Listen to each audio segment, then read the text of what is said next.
Hello, this is Dr. Cunningham. I wanted to share just some insight today from my perspective as a clinician and also just as a person, so personally and professionally, that each and every person has a connection to not only their soul, which is our will, intellect, and our emotions, but also to our body, and that includes our physical world, and then also a connection to the spirit world. Now, what is the filter or the lens which with we perceive the spirit world or also the natural world has to do with our soul and the posture of our soul, our will, our intellect, and our emotions. So depending upon what our values are, our standards are, the way that we think, how we choose to allow ourselves to feel based on how we think, and what we desire or what we cultivate ourselves to want, or allow ourselves through discipline or lack thereof to want or to desire.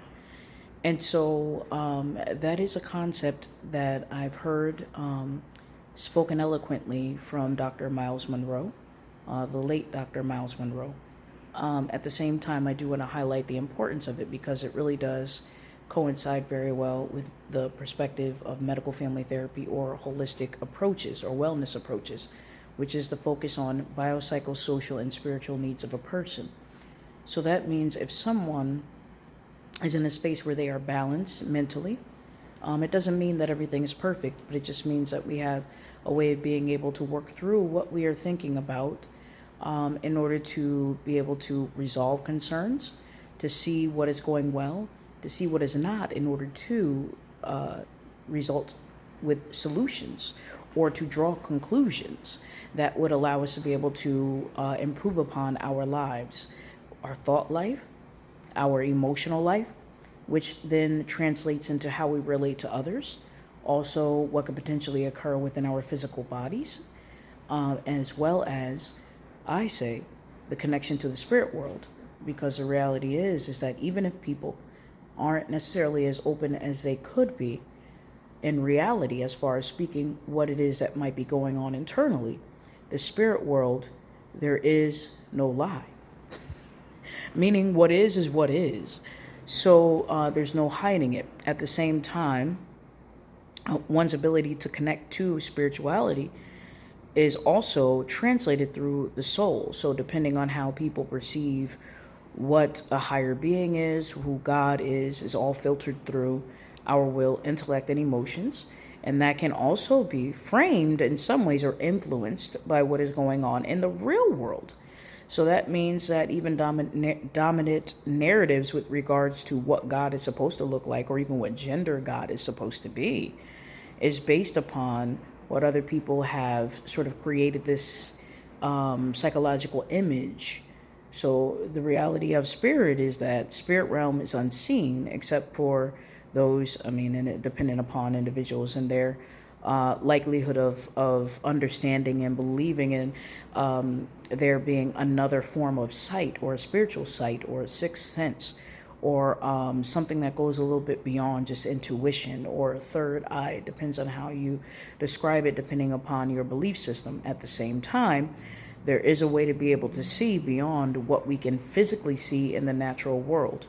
At the same time, it is our responsibility to be mindful of how we are utilizing our filter, what we allow our filter to translate, so to speak, or the perception with which we utilize our filters, our will, intellect, and emotions. Because again, it is the gateway or the translator between the natural world and the spirit world. So it's our responsibility to truly be mindful of the frame in which we are thinking, which translates into also how we're feeling, which then also influences our will, what we desire, what we want, which is the reason why people are always talking about manifestation. And what actually occurs in the natural is also a part of what has been the focus on one's mind, what they have been willing themselves to, and also what they feel.